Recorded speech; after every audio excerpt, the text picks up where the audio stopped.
Assalamualaikum warahmatullahi wabarakatuh. Perkenalkan, nama saya Fernanda Aditya Nugraha dari kelas SIPA 102. Di sini saya akan menjelaskan sedikit tentang Big Data. Di sini ada objektifnya, ada pengertian, ada fungsi, ada tools, ada karakteristik, dan ada study case Big Data. Yang pertama, pengertian Big Data. Big Data adalah kumpulan proses yang terdiri dari volume data dalam jumlah besar, yang terstruktur maupun tidak terstruktur, dan digunakan untuk membantu kegiatan bisnis. Yang kedua, ada fungsi Big Data. Yang pertama, dapat menentukan penyebab suatu masalah atau kegagalan secara real time. Kedua, ada pengambilan sebuah keputusan yang cerdas dan tepat.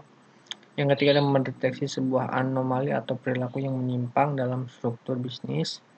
Yang keempat, ada mengurangi biaya, waktu, dan meningkatkan performa produk aplikasi. Lalu ada tools Big Data. Yang pertama, ada Apache Hadoop, ada MongoDB, ada Pentaho, ada Cassandra, dan RapidMiner. Juga karakteristik Big Data, di sini ada 5 karakteristik Big Data. Yang pertama itu ada volume. Volume adalah mengacu pada sejumlah Big Data yang dihasilkan setiap detiknya.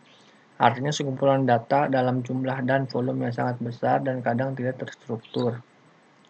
Selanjutnya ada velocity. Velocity di sini adalah kecepatan yang sangat cepat di mana data diterima dan mungkin langsung digunakan. Biasanya kecepatan tertinggi aliran data langsung ke memori dibandingkan yang ditulis ke disk.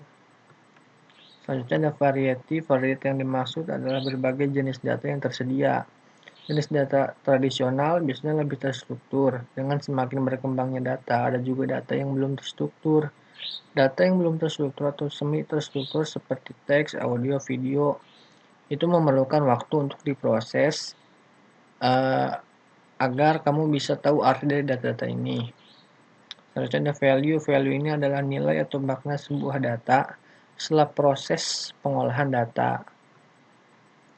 Yang terakhir ada veracity. Veracity atau kebenaran data adalah tingkat akurasi informasi yang diberikan oleh sebuah dataset. Dengan tingkat kebenaran data yang baik, maka keputusan diambil dengan mengolah data tersebut akan memberikan hasil yang maksimal. Ini adalah contoh study case. Yang pertama ada di perusahaan BMW di Quality Assurance. BMW menggunakan Big Data untuk mendeteksi kelemahan dalam prototipe mobil terbaru mereka. Data dikumpulkan dari sensor yang dipasang pada prototipe yang diuji dan juga di mobil yang sudah digunakan.